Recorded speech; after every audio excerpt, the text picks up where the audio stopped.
The letter in Mia's shaking hands wasn't just paper. It was a contract with fate. The bold signature at the bottom, Victor Romano, radiated power and menace. When his eyes ran over the words again, his stomach dropped. The ultimatum was cruel but clear. Marry the enigmatic and ruthless businessman to settle her father's crushing medical debts, or refuse and risk losing him forever. The sun dipped below the horizon, giving the park shades of amber and gold. However, the heat couldn't penetrate the cold storm that was forming in Mia's chest. She stuffed the letter into her coat pocket, breathing heavily as she thought of her father, confined to their apartment. The machines that kept him alive were his only hope, but hope came at an unbearable price. That night, Mia sat next to her father's bed. He stirred weakly, opening his eyes just enough to see the desperation etched on his face. She took his hand, her voice breaking. "I will do whatever is necessary, father. I won't let you suffer." He shook his head slightly, saying the word no, but she looked away. The decision has already been made. The next morning, a sleek, obsidian car arrived to take Mia to her new reality. The city's familiar streets blurred outside the window as the vehicle climbed toward the Romano estate. The towering iron gates opened to reveal sprawling gardens, their perfection bordering on the unnatural. Mia felt as if she'd stepped into a gilded cage. Victor Romano met her in the grand foyer. He was everything the whispers in the city claimed him to be. Imposing, methodical, and coldly captivating. His tailored suit fit him like armor, and his steely gray eyes pinned her in place. "You'll play your role," he said, his voice devoid of warmth. "In public, you'll be my wife. Privately, we're strangers. Do we understand each other?" Mia's jaw tightened. "I understand. This is about my father's survival. Nothing more." Victor nodded, almost approvingly. "Good." Papers were signed. Promises were sealed. And as Mia was shown to her lavish yet impersonal suite, she realized the mansion wasn't just a home, it was a fortress. A fortress built to protect a man who seemed incapable of trust. The days leading to the engagement party were a whirlwind of preparations. Designers fussed over Mia's every detail, crafting an image of perfection for the public to admire. By the night of the event, she stood in front of the mirror, unrecognizable. Her reflection exuded elegance, but beneath the surface, she was a storm of nerves and uncertainty. The grand ballroom glittered with opulence. Chandeliers cast golden light over a sea of powerful figures, all eager to witness the union of two of the city's most contrasting lives. Victor took Mia's hand as they stepped onto the platform, addressing the crowd with the same calculated precision he used in business deals. "To our future," he declared, his voice smooth yet distant. Mia forced a smile as cameras flashed. But when Victor's hand tightened around hers, she felt a brief flicker of something unexpected, perhaps a hint of vulnerability. It vanished as quickly as it came. Later that night, when the guests had departed and the mansion was eerily quiet, Mia wandered its halls, her mind racing. She stumbled upon an open door leading to a study. Inside, the sterile perfection of the house gave way to something more personal. A small photograph on the desk caught her eye. It showed a younger Victor, his arm around a woman with a warm smile. The tenderness in his expression was a far cry from the cold man she now knew. The sound of footsteps snapped Mia back to reality. She placed the photo down hastily and slipped out of the room. But the image lingered in her mind. Mia's days in the Romano estate fell into a tense rhythm. Victor was distant but attentive to appearances, ensuring Mia had everything she needed. Yet, every interaction with him felt like a negotiation, a battle for control she hadn't asked to fight. One evening, as rain lashed against the windows, Mia dared to confront him. "Why me?" she asked, her voice steady despite her nerves. Victor looked up from his paperwork, his gray eyes narrowing. "You're smart enough to know the answer." She crossed her arms. "I know I'm convenient. But there's more, isn't there?" For a moment, he said nothing, the tension thick between them. Then, he stood and walked to the window, staring into the storm. "Everyone has their reasons," he said finally. "Yours is your father. Mine are my own." The cryptic response only deepened her curiosity. The man who seemed unshakable was clearly haunted by something. Weeks later, Mia found herself alone in the study again. This time, she dared to dig deeper. In the drawers of the desk, she discovered a collection of letters, each addressed to Victor in the same elegant handwriting. They spoke of love, betrayal, and loss. Pieces of a relationship that had clearly shaped him. When Victor discovered her intrusion, his reaction was explosive. "What gives you the right?" he demanded, his voice sharp. Mia stood her ground. "I'm not just some pawn in your game, Victor. If you expect me to play along, I deserve to know who you really are." His anger softened, replaced by a weariness she hadn't seen before. "The woman in those letters was my fiancée. She left me when I needed her most. Since then, I've learned not to rely on anyone." The revelation was a turning point. For the first time, Mia saw the man behind the facade. A man scarred by betrayal but too proud to admit it. As weeks turned into months, Mia and Victor's relationship shifted. The walls between them began to crack, though neither would admit it. They found moments of understanding in shared silences, in brief glances that lingered a second too long. Victor began to accompany Mia to her father's hospital visits, ensuring every detail of his care was perfect. It was a gesture she hadn't expected, and it stirred something in her. One evening, as they sat in the quiet of the mansion, Mia spoke softly. "You've built walls to keep people out, Victor. But maybe it's time to let someone in." He looked at her, his expression unreadable. "And you think that someone is you?" She met his gaze without flinching. "Maybe. If you let it be." The silence between them was heavy but not cold. For the first time, Victor didn't retreat into his defenses. Their arrangement had begun as a business transaction, but it was becoming something more. Something neither of them fully understood yet. Victor Romano was a man of control.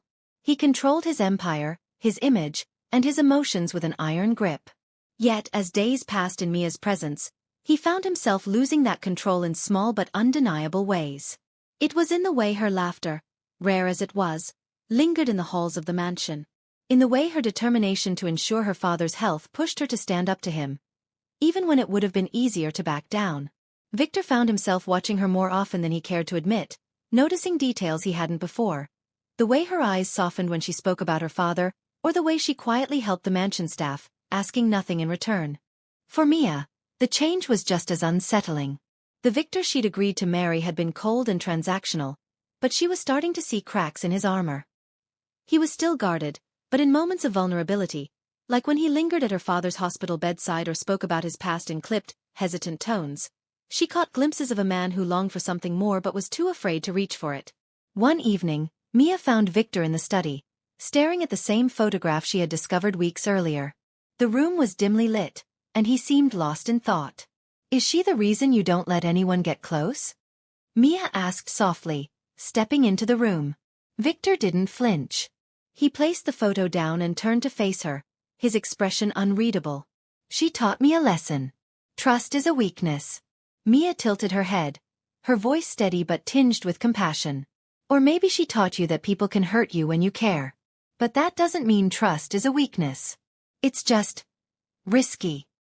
He studied her for a long moment, the silence stretching between them. "You speak as if you've never been hurt." She smiled faintly. "I have. But I learned that the pain doesn't define me. It just reminds me what I'm willing to fight for." Victor's gaze lingered on her, something unspoken passing between them. For the first time, he felt the urge to tell her the truth about himself. Not the polished version he showed the world, but the broken pieces he kept hidden. The next day, Mia was in the garden, tending to a patch of flowers that had been neglected. Victor watched her from the balcony, his sharp features softened by an emotion he couldn't quite name. She looked out of place among the manicured hedges and pristine lawns, yet somehow, she belonged there more than anyone else. "Why are you doing that?" he asked, startling her as he approached. She glanced at him, brushing dirt from her hands. "Because they deserve a chance to grow. Just like everything else." Victor crossed his arms, a small smile tugging at the corners of his mouth. "You talk about plants as if they're people." "They're not so different," Mia replied, her tone teasing but thoughtful. "With a little care, they can thrive. Without it they wither. Same as us." Victor chuckled, a rare, genuine sound that surprised both of them. "You're not what I expected. And you're not as heartless as you pretend to be," she shot back, grinning. His smile faded, but the warmth lingered in his eyes. For the first time, Victor allowed himself to wonder if Mia was more than just an obligation. Weeks later, during another lavish event at the mansion, Victor surprised Mia by asking her to dance. It wasn't part of the script. No cameras were flashing, and no guests were paying attention. "Why?" she asked, hesitant as he extended his hand. "Because I want to," he said simply. Mia placed her hand in his, and he led her to the center of the room. The orchestra played a soft, haunting melody as they moved in perfect rhythm. For a moment, the world faded away. There were no debts, no contracts, no walls between them. Just two people trying to make sense of the emotions they were too scared to name. As the dance ended, Victor leaned closer, his voice low. "You're making it harder to keep my distance." Mia looked up at him, her heart pounding. "Then maybe you should stop trying." That night, Victor found Mia in the library, curled up with a book. He hesitated in the doorway before stepping inside. "I've been thinking," he began, his voice uncertain, a stark contrast to his usual confidence. "About us. About what this could be." Mia closed the book and looked at him expectantly.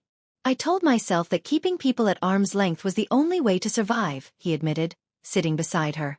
"But you've shown me that surviving isn't the same as living." Mia reached for his hand, their fingers brushing. "And what do you want, Victor? To survive or to live?" He didn't answer immediately. Instead, he took her hand fully in his grip firm but gentle. "I want to try. With you." Their relationship didn't transform overnight. Victor struggled to unlearn years of distrust, and Mia had to navigate the complexities of loving a man who was still finding himself. But they met each challenge together, each small victory strengthening their bond. Victor began to show more of himself, not just to Mia, but to those around him. He softened in ways that surprised even him, finding joy in the simplest moments, like watching Mia laugh or holding her hand during her father's hospital visits. Mia, in turn, found strength in their partnership. She learned that love wasn't just about grand gestures but about choosing each other every day, even when it was difficult. Their marriage, once a transaction, became a story of healing and growth. Together, they proved that even the most guarded hearts could learn to love again. Victor and Mia's new life was a delicate balancing act, one fraught with challenges both internal and external. Their relationship, forged under the weight of obligation, was now tested by the realities of their vastly different worlds. Victor struggled with vulnerability. For years, he had equated strength with isolation, and now he was learning to let someone in, a process that was slow and often painful.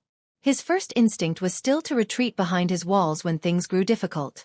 When Mia noticed his distance, she approached him one evening as he worked late in his study.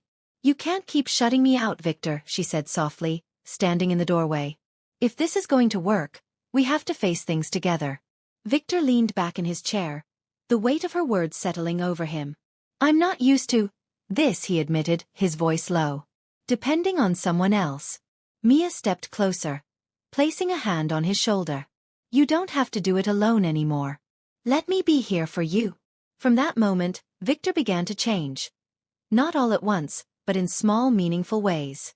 He started sharing more of himself, his fears, and his dreams, no matter how foreign the act felt. He accompanied Mia to her father's hospital room, sitting by her side in silent support. In return, Mia brought a lightness to Victor's world that he hadn't known he needed, encouraging him to loosen his grip on the rigid structure of his life. Their newfound connection was soon tested by the return of Victor's past. One afternoon, while Mia was tending to the garden, she noticed Victor speaking to a woman at the front gates. She was elegant and striking, her voice carrying a tone of familiarity. Mia's chest tightened as she watched from a distance. That evening, she confronted Victor. Who was she? Victor's jaw tightened, his gaze flickering with discomfort. Her name is Lila. She was the woman I told you about. The one who left me. Mia's breath caught. Why was she here? She wanted to talk, Victor admitted. She said she made a mistake and wanted another chance. Mia's stomach twisted, but she kept her voice steady. And what did you say? Victor stepped closer, taking her hands in his. I told her it was too late. That I'd already found someone who showed me what real love is. Mia's heart softened, but the moment lingered between them like a shadow. She knew Lila's return would stir old wounds in Victor, wounds that might threaten the progress they'd made together. Just as Victor and Mia were finding their footing, an unexpected crisis shook their fragile world. Victor's business empire came under attack from an anonymous rival. Deals fell apart, accounts were frozen, and rumors of his downfall spread like wildfire. Victor's initial reaction was to handle it alone. He worked tirelessly, shutting himself in his office for days, refusing to let Mia or anyone else help. But Mia wasn't willing to let him revert to his old ways. "Victor, you don't have to do this by yourself," she insisted, bursting into his office one night. "Let me help you." He looked up from his desk, his eyes heavy with exhaustion. "I don't want you to get dragged into this." "I'm already in this with you," Mia said firmly. "We're a team, remember?" Reluctantly, Victor opened up to her, and together they began to piece together the mystery behind the attacks. Mia's sharp intuition uncovered a trail leading back to someone within Victor's own company. A trusted advisor who had betrayed him. Victor confronted the traitor with Mia by his side, and together, they restored his empire's stability. The ordeal was harrowing, but it brought them closer, proving to Victor that he could truly rely on Mia.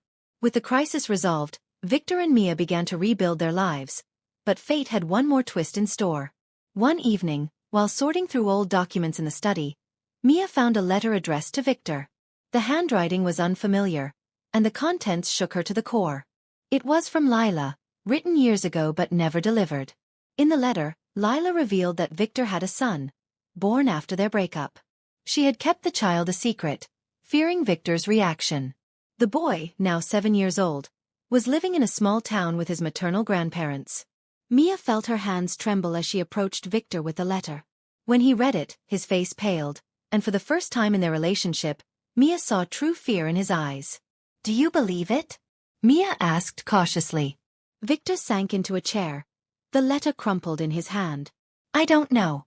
But if it's true, I can't ignore it." Together, Victor and Mia traveled to the town where Lila's family lived. They met a bright-eyed boy named Ethan, who bore an uncanny resemblance to Victor. The grandparents confirmed the truth, their words laced with resentment over Victor's past indifference. Victor struggled to process the revelation, but Mia stood by his side. "This is your chance to do things differently," she said gently. Over the following months, Victor worked to build a relationship with Ethan, learning to navigate the challenges of fatherhood. It wasn't easy. Ethan was wary of the man who had been absent from his life for so long. But with Mia's encouragement, Victor showed patience and vulnerability, slowly earning Ethan's trust. Years passed, and Victor and Mia's life evolved in ways they couldn't have imagined. Ethan became an integral part of their family, and Victor, once a man who believed love was a weakness, found strength in the bonds he had forged. But the most surprising twist came one crisp autumn evening. As the family sat by the fireplace, Mia handed Victor a small, wrapped gift. Inside was a pair of tiny baby shoes. Victor stared at them, his eyes widening. "Are you?" Mia nodded, tears brimming in her eyes. "We're having a baby." For the first time, Victor didn't try to suppress his emotions. He pulled Mia into his arms, his voice thick with gratitude. "You've given me everything I never thought I deserved." Their journey had been fraught with challenges, but together, they had transformed pain into love, fear into hope, and emptiness into a life full of meaning. As they sat together, with Ethan laughing by their side and the promise of a new life ahead, Mia and Victor knew that their story was far from over. It had only just begun. Months after Victor had reconnected with Ethan and Mia had shared the joyous news of her pregnancy, life seemed to settle into a steady rhythm. The once cold mansion now echoed with laughter, and Victor's transformation into a loving partner and father was evident to everyone who knew him. For the first time, he allowed himself to envision a future filled with joy and family. A future he had once believed impossible. Victor had to leave for a routine business trip to secure an important deal that would expand his empire into uncharted territory. It was supposed to be a short journey, just a few days. Before leaving, he spent the morning with Mia and Ethan, sharing breakfast and stealing moments of warmth. "I'll be back before you know it," he promised, brushing his fingers over Mia's cheek. "Take care of yourself and our little one." Mia smiled, a flicker of unease stirring in her chest. "Be careful, Victor." He kissed her forehead and pulled Ethan into a hug, whispering, "Take care of your mom for me, champ." 2 days later, Mia was preparing dinner when her phone rang. The number was unfamiliar, but she answered, expecting it to be one of Victor's assistants. "Mrs. Romano," a somber voice greeted her. "This is Captain Morris with the Air Traffic Authority. I'm afraid there's been an accident." The words that followed blurred together as Mia's knees gave way. Ethan ran into the room, alarmed by the sound of her sobs. The private jet carrying Victor and his team had encountered severe turbulence over the mountains. The last communication with the pilot indicated engine failure. Rescue teams were searching the area, but the terrain and weather conditions made survival unlikely. Mia's world shattered. Days turned into weeks as rescue teams combed the mountains. Despite her grief, Mia held onto a fragile thread of hope, refusing to believe Victor was truly gone. But as time passed, even Ethan began to sense the truth. One night, Mia sat by Ethan's bedside as he clutched a photo of Victor. "Mom, is Dad ever coming back?" he asked, his small voice trembling. Mia swallowed the lump in her throat, her tears threatening to spill. "I don't know, sweetheart," she admitted, stroking his hair. "But I do know this. Your dad loved you more than anything. And no matter where he is, that love will never go away." Months later, Mia gave birth to a baby girl. She named her Elena Victorine, a tribute to the man who had taught her the meaning of love and sacrifice. Holding her newborn daughter in her arms, Mia felt a surge of determination. Victor had once saved her family in their darkest hour. Now, it was her turn to honor his memory by creating a legacy that reflected the man he had become. Mia transformed Victor's company into a foundation dedicated to helping families burdened by medical debt. The Victor Romano Foundation became a beacon of hope, ensuring no one else would have to face the impossible choices she once had. Years later, on the anniversary of Victor's disappearance, Mia and her children visited a tranquil garden she had commissioned in his memory. It was a place of reflection, filled with roses, Victor's favorite flower. As the sun set, Ethan, now a teenager, placed a letter he had written at the foot of a plaque honoring his father. Elena, too young to understand, played among the flowers, her laughter filling the air. Mia knelt by the plaque, her fingers tracing the words. Victor Romano. A man who found strength in love. With tears in her eyes, she whispered, "You gave us everything, Victor. I'll make sure your story is never forgotten." As the wind rustled through the garden, carrying the scent of roses, Mia felt a presence, a quiet, comforting warmth. She smiled, knowing that Victor's love would forever guide her and their family. A story of love and sacrifice that will never be forgotten. This journey showed that true love can transcend even the most painful loss. Victor Romano found his redemption in Mia's love, and she found the strength to turn the pain into a legacy that would help thousands. What if it were you? What would you do if you were faced with such a difficult choice? Leave in the comments how this story touched you. Like, share and inspire others with this message of strength, love and resilience. Subscribe for more exciting stories that will touch your heart.